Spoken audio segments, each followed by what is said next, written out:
Hello everyone. So in today's lecture we are going to learn about the biological evolution.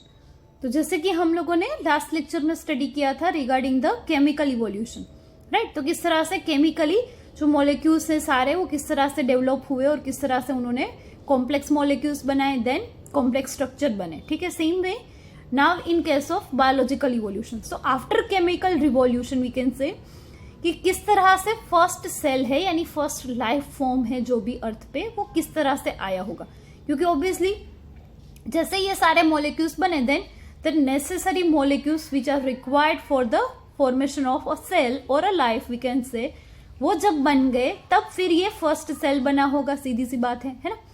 सो ये biological evolution which is also called biogeny, तो उसके बारे में हम study करते हैं। तो उसमें सबसे पहला स्टेप हम देखेंगे ओरिजिन ऑफ प्रोटोबायंट्स। तो सबसे पहले प्रोटोबायंट्स बने ना, ये प्रोटोबायंट्स है क्या, so what are this. So सबसे पहले तो we can say macromolecules which were synthesized abiotically in primitive oceans later came together and formed large colloidal drop-like structures named as protobionts. तो क्या हुआ, जैसे कि पहले तो सारे ऑर्गेनिक इनऑर्गेनिक ये सारे मॉलिक्यूल्स थे डिफरेंट, क्योंकि पहले माइक्रोमोलिक्यूल्स बने देन कम्स द मैक्रोमोलिक्यूल्स। तो ये मैक्रोमोलिक्यूल्स जो भी हैं वो सारे मैक्रोमोलिक्यूल्स जैसे कि ओशन में प्रेजेंट थे because of the rain, right. तो रेन के थ्रू ये सारे जो भी ओशन में आए थे तो वहां पे अब क्या हो गया, धीरे धीरे करके वो आपस में एक दूसरे से बॉन्ड बनाने लगे। So they came close together and start formation of a bonds, different kind of bonds, and तो उन्होंने ये स्टार्ट कर दिया। फिर क्या हुआ, जैसे ये सारे आपस में मिलने लगे so they look like a drop like structure, एक ड्रॉप जैसे पड़ा हो कोई भी उस तरह का वो स्ट्रक्चर है वो दिखने लगा, क्योंकि आपस में जुड़ गई ये सारे मॉलिक्यूल्स हैं वो। सो it is called colloidal drop like structure. फिर क्या हुआ, ये जो स्ट्रक्चर सारे अलग अलग यानी मैक्रोमोलिक्यूल्स थे जो कि आपस में कुछ अमाउंट में एक दूसरे के साथ जुड़ गए, उसे बोलते हैं प्रोटोबायोन्ट्स, ठीक है। तो इधर एक सोचने वाली बात ये है कि ये प्रोटोबायोन्ट्स में क्या है, मैक्रोमोलिक्यूल्स हैं। तो ये सारे मैक्रोमोलिक्यूल्स कोई भी हो सकते हैं, जैसे कि प्रोटीन है या तो पॉलीसेकेराइड है या कुछ भी है। But here what is there कि एक जो बाउंड्री होती है वो नहीं है, यानी जैसे कि सेल है तो हमें पता है कि जैसे कि आइदर साइटोप्लाज्मिक वॉल होगी या तो सेल वॉल होगी अगर प्लांट सेल है तो एक पूरी बाउंड्री है जो कि डिफाइन करती है उसके शेप को। So now that kind of boundaries are not there, just macromolecules हैं वो आपस में एक दूसरे से जुड़े हैं। तो ये अभी शुरू हो रहा है, सेल बनने की प्रोसेस है वो स्टार्ट हो रही है, right. So as such cell like structure नहीं है, जस्ट मैक्रोमोलिक्यूल्स हैं जो कि आपस में जुड़े हैं अभी, और उसे क्या बोलते हैं, प्रोटोबायंट्स। तो ये डेफिनेशन आपको एमसीक्यू में भी पूछी जा सकती है कि ये डेफिनेशन देके फिर दिस इज कॉल्ड और करके आपको 4 ऑप्शन देंगे। So it is called protobionts, right. Now it is believed that they were the clusters of proteins, polysaccharides, lipids, nucleic acid, etc. तो obviously ये सारे मैक्रोमोलिक्यूल का स्ट्रक्चर बना है जो ओशन में बना था शुरू में। तो उस टाइम पे ये मैक्रोमोलिक्यूल्स अभी थे क्या, तो यही सारे थे, बायोलॉजिकल मॉलिक्यूल्स ही थे। प्रोटीन्स थे, पॉलीसेकेराइड्स थे, लिपिड्स थे, न्यूक्लिक एसिड मींस डीएनए था, आरएनए था, सो काइंड ऑफ। तो ये सारे आपस में कुछ प्रोपोर्शन में एक दूसरे के साथ जुड़ गए, ठीक है, जिसे हम प्रोटोबायंट्स बोल रहे हैं। Now this protobionts were unable to reproduce but they could grow up absorbing molecules from their surroundings and can exhibit simple metabolism. तो अब ये प्रोटोबायंट्स इट मीन्स कोई सिस्टम नहीं है, कोई ऑर्गन्स नहीं है, राइट, जस्ट डिफरेंट मैक्रोमोलिक्यूल्स हैं जो कि आपस में जुड़े हैं। तो अभी इसका मतलब they are unable to reproduce, right, क्योंकि अभी रिप्रोडक्शन के लिए कोई भी चीज है वो डेवलप नहीं हुई है, ना ही सिस्टम, ना ही ऑर्गन्स और ना ही any kind of materialistic thing. तो अभी सेल बना नहीं है, ठीक है, उसके सेल बनने की हम रास्ते में अभी ये शुरुआत हुई थी, ठीक है, उस टाइम पे। तो ये जो प्रोटोबायंट्स थे वो रिप्रोड्यूस तो नहीं कर सकते थे, तो यानी मान लो कोई 4 मैक्रोमोलेक्यूल है वो आपस में जुड़े हैं, ठीक है, तो वो 4 के 4 ही रहेंगे, तो अभी वो बढ़ेंगे कैसे, उनकी नेक्स्ट जनरेशन जिससे हम बोलते हैं तो वो कैसे आएगी, तो अभी ये तो पॉसिबिलिटीज है नहीं। यानी मैक्रोमोलेक्यूल्स मान लो लिपिड के जो मोलेक्यूल हैं वो अभी ओशन में मान लो 1000 है, तो 1000 ही रहेंगे, है ना। तो बढ़ेंगे कैसे, अगर ज्यादा अमाउंट में बनेंगे तभी तो लाइफ है वो आगे बढ़ेगी। तो मान लो अभी 1000 है, वो 1000 के 1000 ही रहे तो क्या हुआ, ये जो सारे मैक्रोमोलेक्यूल्स थे जिसको हमने जुड़ा हुआ उसका जो फॉर्म था उसको हमने प्रोटोबायंट्स बोला है। सो उसने क्या किया, प्रोटोबायंट्स यानी आपस में जुड़ के इन सब मैक्रोमोलेक्यूल्स ने, कि वो रिप्रोड्यूस तो नहीं कर सकते हैं, यानी अपने इस तरह से तो नंबर से वो रिप्रोडक्शन के थ्रू तो नहीं बढ़ा सकते, यानी उनकी नेक्स्ट जनरेशन नहीं आएगी। बट क्या किया उन्होंने, अपने आसपास के एनवायरमेंट में से उन्होंने different different same kind of molecule से उसको एब्जॉर्ब करना स्टार्ट किया। तो यानी कि उनका ग्रुप है वो बढ़ने लगा और उसके नंबर से वो बढ़ने लगे। फिर अगेन न्यूट्रिशन की अगर हम बात करें, so they are itself nutrition, but अभी उनको भी तो ग्रो करने के लिए कुछ चाहिए, है ना। तो उन्होंने क्या किया, सिंपल मेटाबॉलिज्म है वो धीरे धीरे एडप्ट किया। सो ऑब्वियसली वहां पे एक कॉम्प्लेक्स मेटाबॉलिज्म जो कि होता है रियलिटी में सेल में, वो सिस्टम अभी भी डेवलप नहीं हुई थी।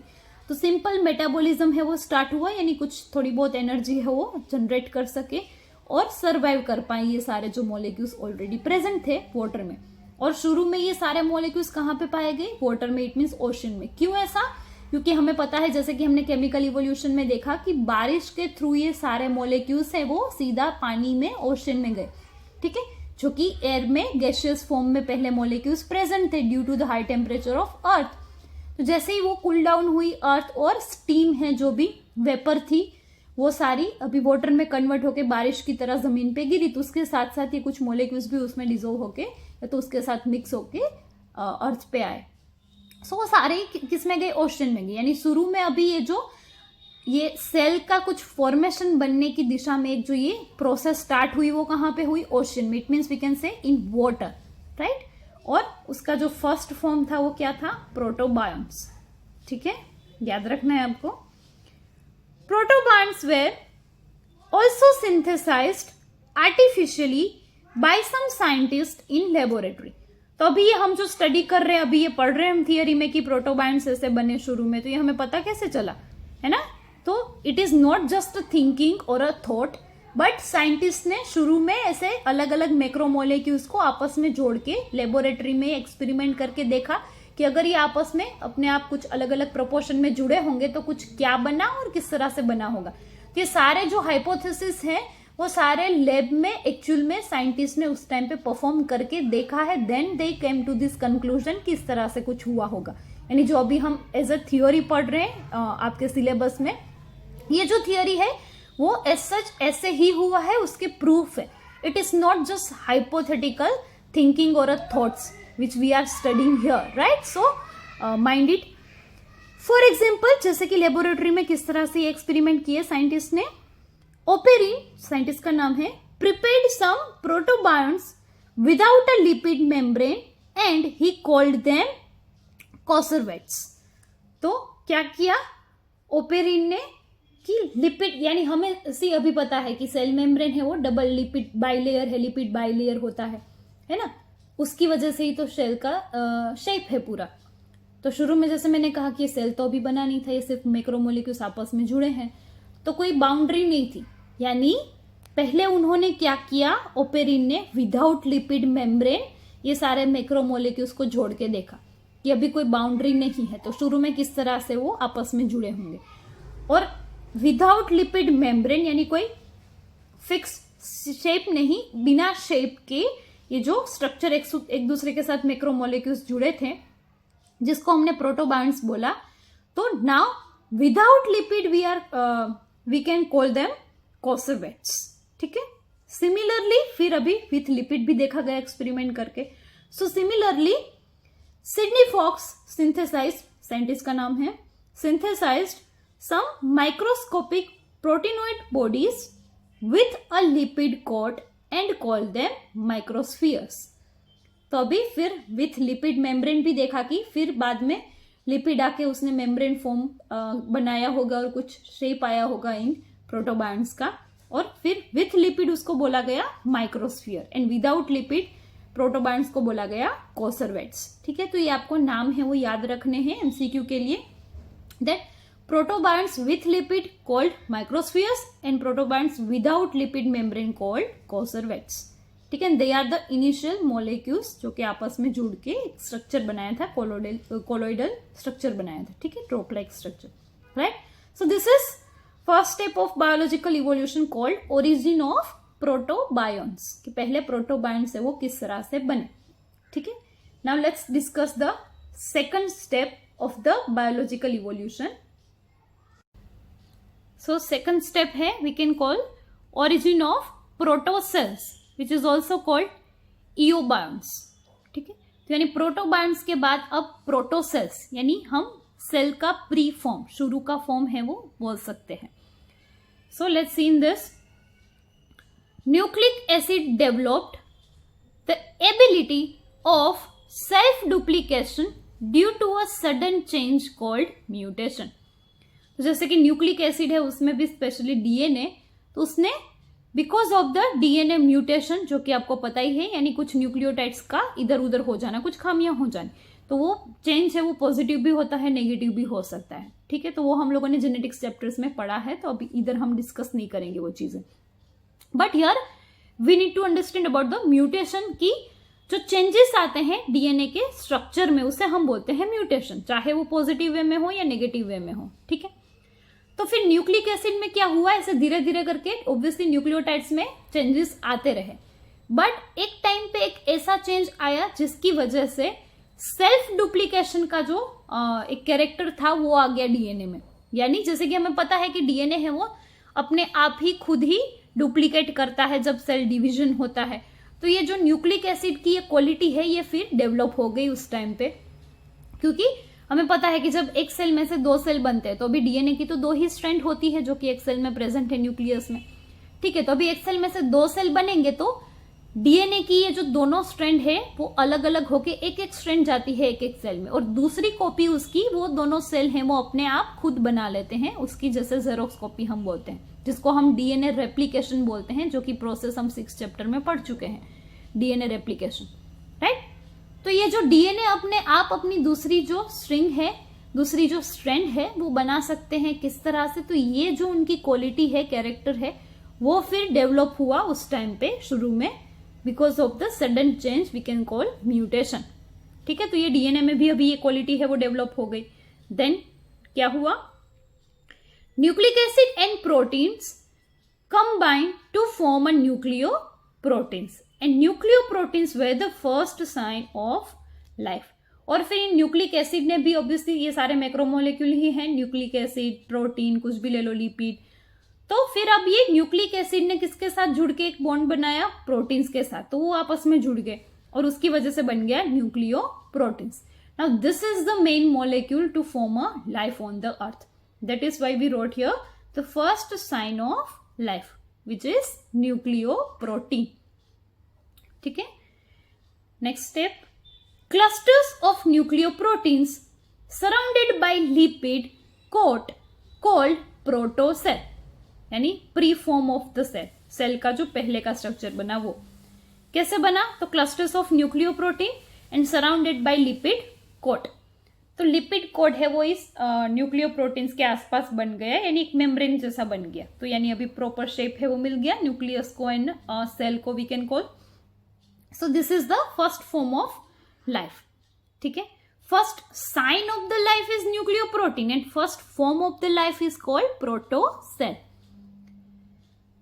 the first form of life. Now this first non-cellular forms of life could have originated around 3 billion years ago.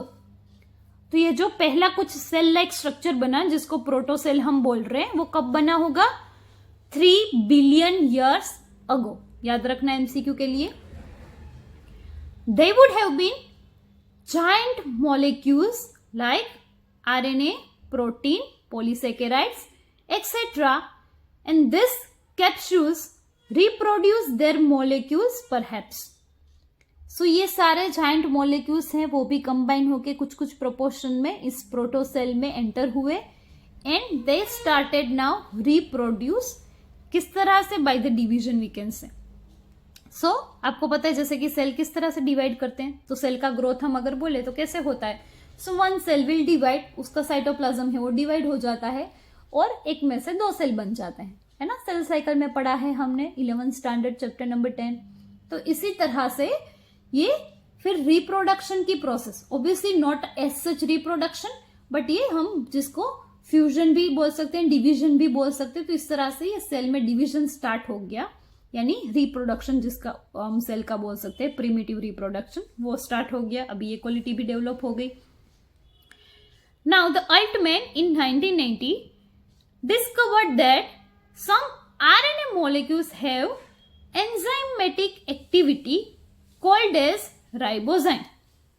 So उस टाइम पे अभी ये आरएनए ने भी क्या किया, एक अपनी एक क्वालिटी है वो डेवलप की. कौन सी quality? So they act as a ribozymes, enzymes we can call, right. तो हमें पता है आज के टाइम में जो भी हमारे बॉडी में रिएक्शंस होते हैं, प्रोसेसेस होते हैं, वो सारे that is because of enzymatic reaction. Enzyme है वो रिएक्शन करवाते हैं, है ना. हॉर्मोन्स एंड एंजाइम है, ये सारे रिएक्शंस है वो हमारे बॉडी में केमिकल रिएक्शंस है वो करवाते हैं. ठीक है. तो उस टाइम पे फिर अभी क्या हुआ, आरएनए में भी ऑब्वियसली वो न्यूक्लिक एसिड तो है ही एक तरह का, तो उसमें भी ये क्वालिटी है वो डेवलप हुई. And they perform the enzymatic activity, यानी उन्होंने प्रोसेसेस करवाना स्टार्ट कर दिया. That is why they called as ribozymes. It means at the time of origin of life RNA molecule could carry out all the processes of life. तो यानी जब cell बन रहा था, यानी जिसे हमने प्रोटोसेल बोला है, उस टाइम पे उसके अंदर प्रोसेस कौन करवा रहा था? तो एंजाइम्स अभी एज सच डेवलप नहीं हुए थे, but this RNA gain that kind of characteristics जो कि एंजाइम में होती है. तो वैसी कैरेक्टरिस्टिक्स गेन करके ये RNA है उस टाइम पे क्या करवा रहा था, उस प्रोटोसेल में प्रोसेसेस सारी RNA की वजह से हो रही थी. ठीक है. जैसे कि रेप्लिकेशन, प्रोटीन फॉर्मेशन एक्सेट्रा. तो ये सारी चीजें हैं वो बिकॉज ऑफ द राइबोजाइम हो रही थी उस टाइम पे प्रोटोसेल में, without the help of either protein और अ डीएनए. सो ये आरएनए ही सारी प्रोसेस करवा रहा था उस टाइम पे. उनको ना ही प्रोटीन की जरूरत थी प्रोसेस के लिए और ना ही डीएनए की जरूरत थी प्रोसेस के लिए, क्योंकि आइदर हमें पता है समटाइम्स डीएनए में से आरएनए बनता है ना, बट कुछ आरएनए है वो रेडीमेड भी होते, they also act as a genetic material. तो डीएनए में से आरएनए बन रहा है वो ठीक है, तो उसमें तो डीएनए की हेल्प चाहिए. बट जो कि ओरिजिनली आरएनए ही है, उसको वो किसी में से बने हुए नहीं है, तो उन्होंने एक्ट करना स्टार्ट कर दिया एज ए एंजाइम. तो obviously they act as a independent molecule, तो वो अपने आप ही सारे रिएक्शन है वो करवा रहे थे. ना ही उसको किसी प्रोटीन की जरूरत थी और ना ही उनको डीएनए की जरूरत थी to carry out this kind of reactions, right. Hence this concept called as RNA world. तो आरएनए सारी प्रोसेस करवा रहा था उस टाइम पे, इसीलिए इस कॉन्सेप्ट को भी क्या बोला गया, आरएनए वर्ल्ड. ठीक है. So that was the second topic of the biological evolution which was origin of protocells, यानी प्रोटोसेल्स बने. पहले क्या बना, प्रोटोबायोन्स बने, तो वो जस्ट मैक्रोमोलेक्यूल्स का एक कॉम्बिनेशन था. फिर अब बना प्रोटोसेल, जिसमें डीएनए में भी डुप्लीकेशन की कैपेसिटी आ गई. फिर ये न्यूक्लियोप्रोटीन्स बने, उसके आसपास लिपिड की जो बाइलेयर्ड मेम्ब्रेन थी वो भी बन गई. ठीक है. फिर RNA also act as a ribozymes and it started carry out the different chemical reactions like replication, protein formation etcetera. तो अभी जो सेल एक्चुअल में प्रोसेस कर रहा है वो सारी प्रोसेसेस होना स्टार्ट हो गई थी किसमें, प्रोटोसेल में. सो नाउ अब सेल बनने की ऑलमोस्ट तैयारियां हो चुकी थी we can say. So the third step is origin of first cellular form, जो कि है प्रोकैरियोट्स, है ना. हम पढ़ते हैं जो स्टडी में prokaryotes and eukaryotes. So primitive cell है उसको हम बोलते हैं प्रोकैरियोट्स, जो कि ज्यादा कॉम्प्लेक्स नहीं है. और न्यूक्लियस है वो विदाउट मेम्ब्रेन, यानी एज सच न्यूक्लियस नहीं है, वो जो सेल ही है. डीएनए है, न्यूक्लिक एसिड है, वो ऐसे ही साइटोप्लाज्म में तैरता हुआ रहता है वहां पे, उसके आसपास कोई मेम्ब्रेन नहीं, यानी nucleus you can not distinguish from the cell. ठीक है. तो उसी सेल के टाइप को हम बोलते हैं प्रोकैरियोट्स. तो अभी ये प्रोकैरियोटिक सेल है वो बनना शुरू हो गया. ठीक है. So as a result of mutation protocells become more complex and efficient to use the materials available in the surrounding medium and evolve into prokaryotic cell. तो अब इस प्रोटोसेल में भी धीरे धीरे करके चेंजेस आते गए and they will become ultimately a prokaryotic cell. तो आसपास के मीडियम में से वो कुछ न्यूट्रिशन गेन किए, कुछ मैक्रोमोलेक्यूल से और ज्यादा ऐड हुए, कुछ डीएनए है उसमें भी म्यूटेशन होते होते एफिशिएंसी है वो उसकी बढ़ती गई। तो इस तरह से डेवलपमेंट है वो धीरे धीरे करके होता गया एंड अल्टीमेटली प्रोकैरियोटिक सेल है वो एक पिक्चर में आ गया। ठीक है, नेक्स्ट प्रोकैरियोटिक सेल के बाद क्या हुआ? So the first cellular form of life did not possibly originate till we can say about 2000 million years ago. तो इतने टाइम पहले ओरिजिनल फॉर्म यानी सेल जो एज सच अभी है पाया जाता है फुल्ली डेवलप, वो तब तक नहीं बना था। ठीक है, but the first living being were single cell bacteria like prokaryotes with naked DNA. तो सबसे पहला जो सेल का फॉर्म था वो कैसा था? जैसे मैंने अभी बताया प्रोकैरियोटिक था। प्रोकैरियोटिक मतलब, तो प्रोकैरियोट एंड यूकैरियोट्स का जो फर्स्ट डिफरेंस है वो क्या होता है कि न्यूक्लियस है वो without membrane and with membrane. Without membrane nucleus है तो उसे हम प्रोकैरियोट्स बोलते हैं, अगर with membrane well defined nucleus है तो उसे हम यूकैरियोट्स बोलते हैं। तो पहला तो सेल बना जो कि एक्ट किया एज ए लिविंग बीइंग, वो कौन सा था? बैक्टीरियल सेल ही होगा क्योंकि दे आर ओनली यूनिसेल्यूलर, है ना। तो एक फर्स्ट सेल था वो एक्ट किया as a itself living being और उसको हमने बोला प्रोकैरियोटिक सेल।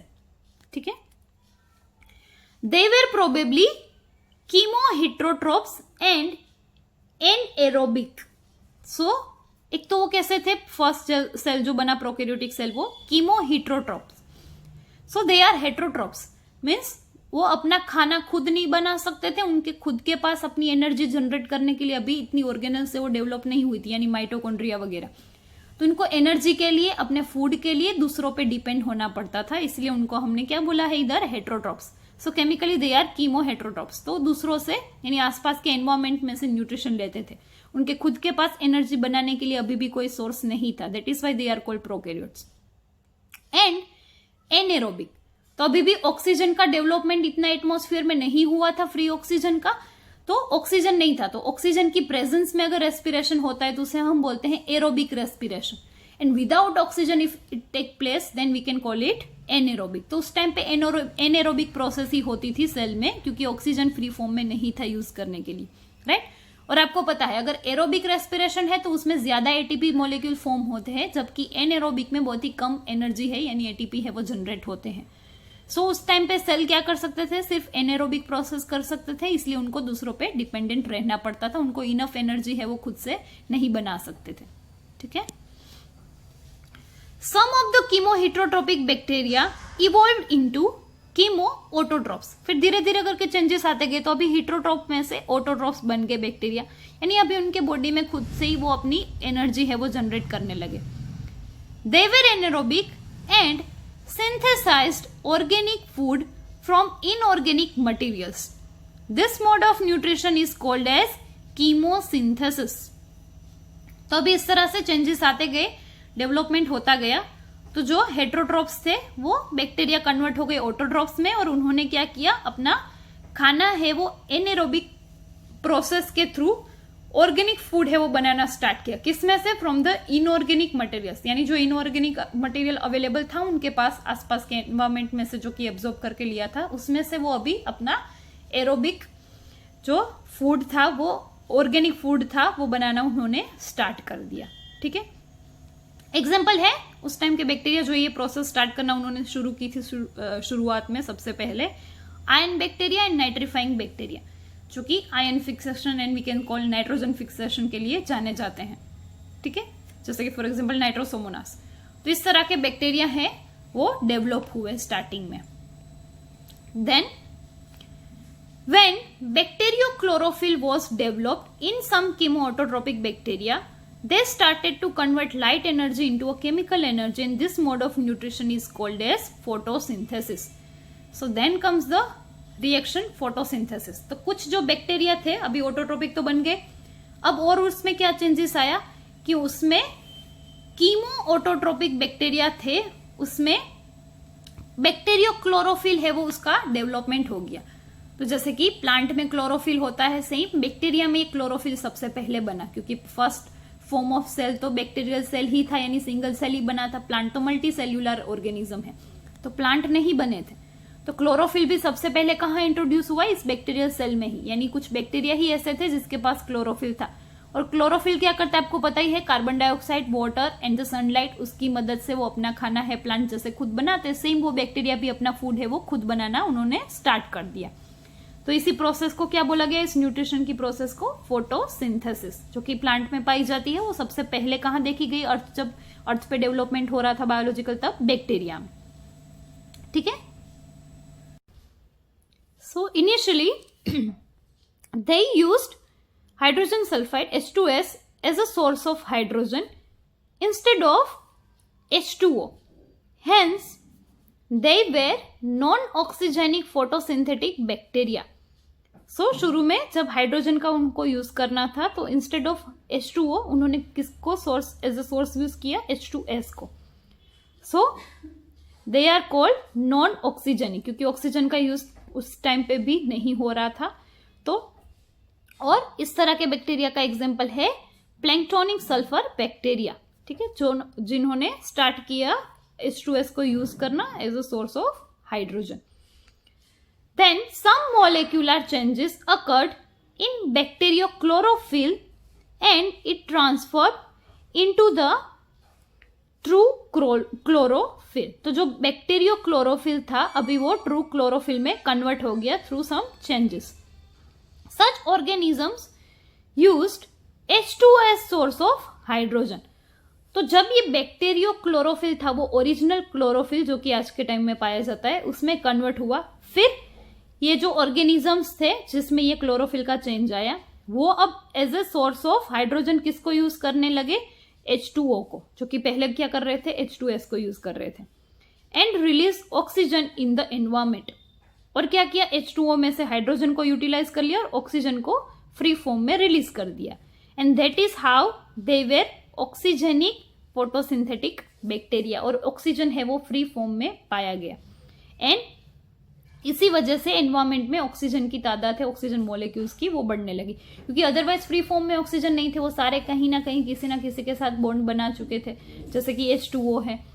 तो अभी फिर क्या किया, इस तरह के कुछ बैक्टीरिया जिसमें ये क्लोरोफिल है वो अभी प्रॉपर बन गया, तो उन्होंने हाइड्रोजन के सोर्स के लिए H2O को ब्रेक कर दिया, तो हाइड्रोजन यूटिलाइज कर लिया, यानी ऑक्सीजन है वो फ्री हो गया, right. And the example is cyanobacteria, जिसको ब्लू ग्रीन आल्गी भी बोला जाता है। सो दे आर फोटोसिंथेटिक बैक्टीरिया जिसमें प्रॉपर क्लोरोफिल ही होता है, नॉट बैक्टीरियो क्लोरोफिल जिसका स्ट्रक्चर थोड़ा अलग था। अभी प्रॉपर क्लोरोफिल आ गया और H2O का यूज करना शुरू कर दिया as a source of hydrogen. So then comes, जैसे ही ये ऑक्सीजन फ्री फॉर्म में एनवायरमेंट ने पाने लगा, होने लगा, बढ़ने लगा उसकी तादाद, उसके numbers, so then comes the oxygen revolution.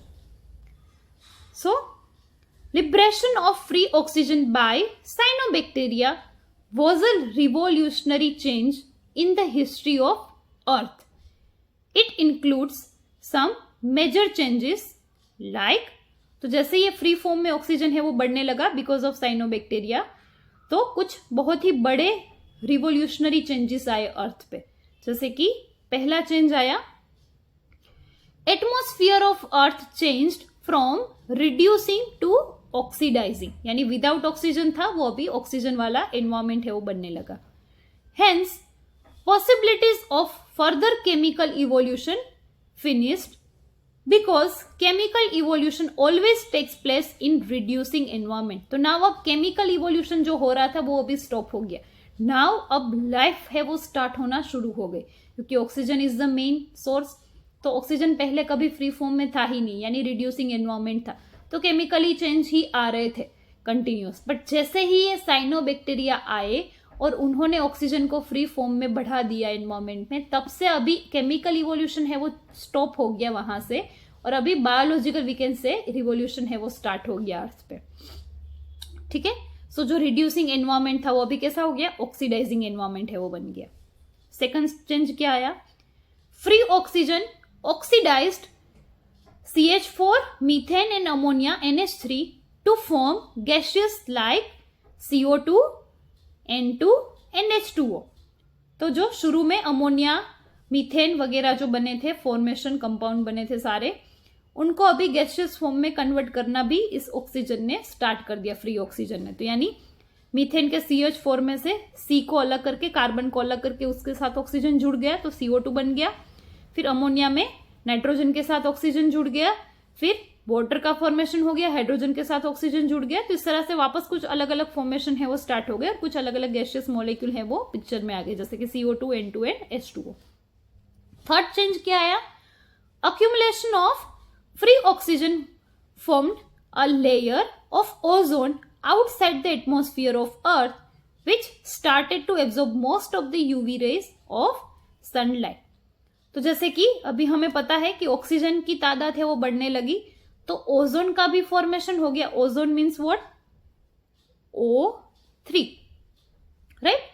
तो ये ओजोन है वो बनना स्टार्ट हो गया अर्थ पे, और ये ओजोन है तो ऑब्वियसली वो वेट में है वो बहुत ही लाइट वेट होता है, तो इसीलिए वो अर्थ के एनवायरमेंट में उसने अपना एक लेयर बना दिया। और ये ओजोन क्या करता है काम? तो हमें direct sunlight, direct UV ray से प्रोटेक्शन देता है। तो अभी देखो एनवायरमेंट भी कैसा हो गया है कि लाइफ के लिए कंफर्टेबल होने लगा है, ऑर्गेनिज्म के लिए कंफर्टेबल बनने लगा कि एक तो ऑक्सीजन आ गया, फिर सेल्स भी डेवलप होने लगे और एनवायरमेंट भी चेंज होता गया। ठीक है, तो जैसे कि डायरेक्ट सनलाइट आती थी तो उसकी वजह से भी बहुत सारे ऑर्गेनिज्म है, यानी लाइफ है वो वहां पे शुरू नहीं हो सकती, क्योंकि because of the direct UV rays वो सेल्स है वो खत्म हो जाएंगे, टूट जाएंगे, बर्स्ट हो जाएंगे, ये मर जाएंगे हम कह सकते हैं, है ना। तो अभी क्या हो गया, ये डायरेक्ट यूवी लाइट से भी प्रोटेक्शन मिलना स्टार्ट हो गया because of the ozone layer. और ये ओजोन कैसे बना? So because of oxygen, free oxygen. तो इस तरह से एनवायरमेंट में भी बहुत सारे चेंजेस आए।